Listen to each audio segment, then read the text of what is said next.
So as I discussed in the previous episode, the next step that we're going to take is learning how to do double crochets. Now there's two different stitch I'm going to show you. There's the half double crochet and a double crochet. And to save a little bit of time, I've already crocheted my chain. Okay, now to begin with a half double crochet, the first thing you're going to do is from your end, where you're going to want to start your next row, you're going to make 2 stitches. 1 and 2. Now those are the 2 stitches I just put in, right here. I'm going to go to the third one, which is where I wanted to start my row. I'm going to wrap the yarn around my hook, put my hook through the top loop of that third stitch, grab the yarn, pull it through. Now I've got 3 pieces of yarn on my hook. 1, 2, 3. Okay? From there, I'm going to pull the yarn through all 3. And that's the first half double crochet stitch. Now again, I'll wrap my yarn around, go into the next loop, pull the yarn through. I've got 3 hoops on my hook, and pull through all 3. Wrap around, in, grab, 3, pull through. And do this all the way to the end of the line. You know, I don't really use this stitch all that often. It's not a very familiar stitch to me, but it is one of the basic stitches, one of the fundamentals, so it's good to know how to do it.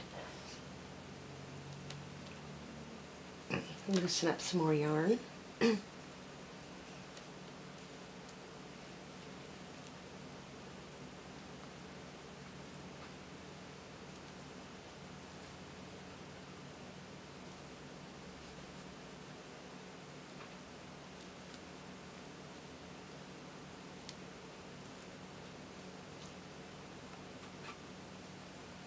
And just about at the end here,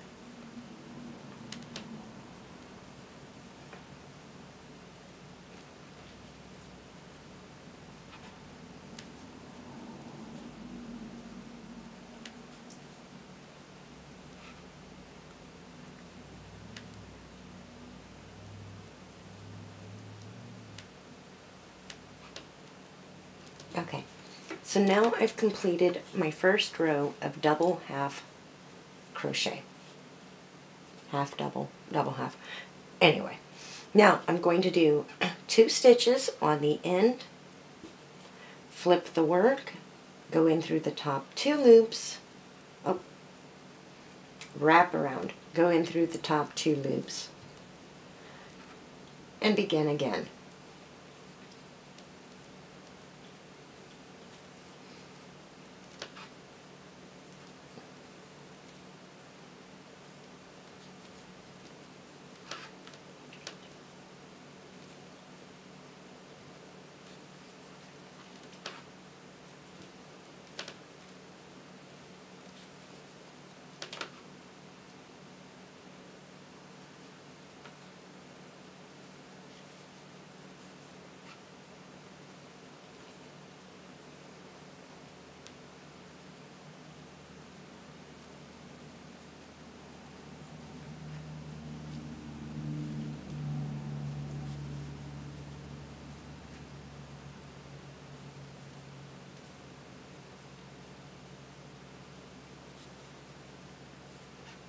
Almost to the end of my second row.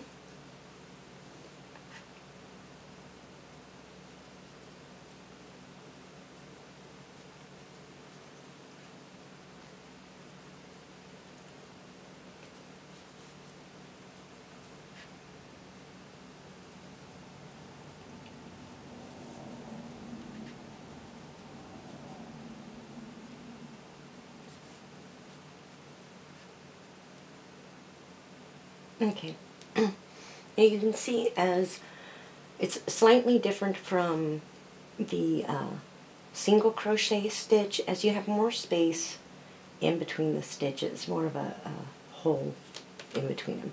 At the end of the second row, again, 2 stitches, flip the work, wrap the yarn, go back in, and continue the third row. And that is the half double crochet stitch. Again, you'll want to practice it until you feel comfortable with the work, until it feels natural to do it. Now, for the demonstration purposes, however, I am going to undo the work so I can show you a double crochet stitch for this episode. I'm going to take it down all the way to the beginning of my chain. Okay. So from where I wanted to begin my next chain, this time I'm going to chain 3. So go 1, 2, and 3. Okay. Now we're going to go back 1, 2, 3.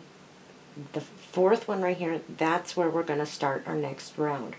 So again, you wrap the yarn, so you've got 2 loops on your hook, go into that 4th space, grab the yarn, pull it through. Now you should have 3 loops on your chain, or on your hook.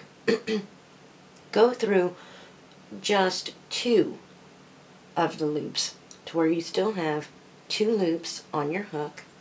Grab some more yarn, pull through those last 2 hoops, and that is a double crochet stitch. So again, wrap around, 2 loops, through the next space, grab the yarn, pull it through, 3 loops, grab some yarn, pull through 2 of the loops, 2 loops on the hook, grab yarn and pull through, and continue.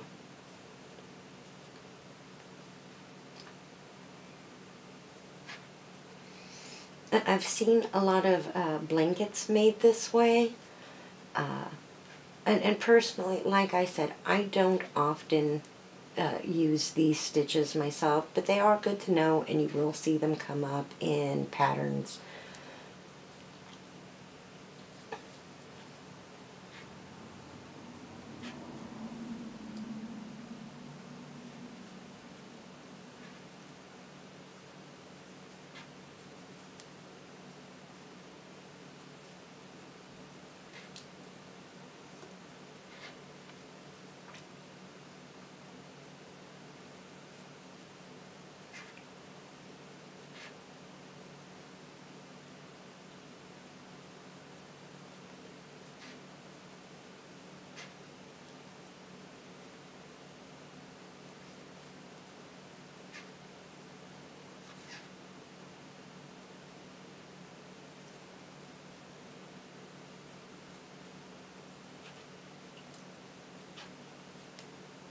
Almost at the end.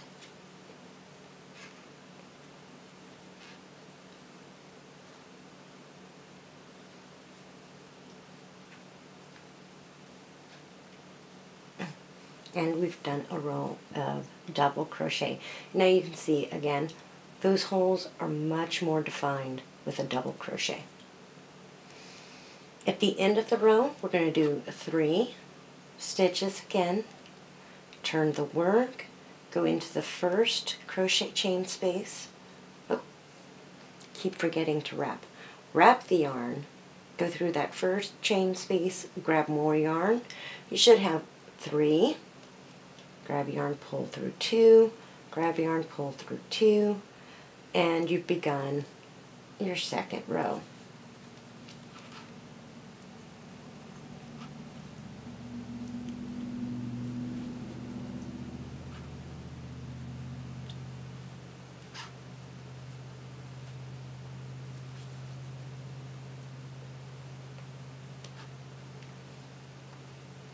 And that is a double crochet stitch. And you just keep going. Now, again, you do want to practice them until you feel comfortable with them. I know when I first started crocheting, I had scraps, little scraps, just like this, from just practicing different stitches. So give this a go, and when you're ready, we'll move on to the next episode. The next episode I'm going to try and shake it up a little bit, and I'd like to do a diamond. It's a really good lesson on how to do increase and decrease with crochet. So I hope to have you join me for that, and thank you for watching.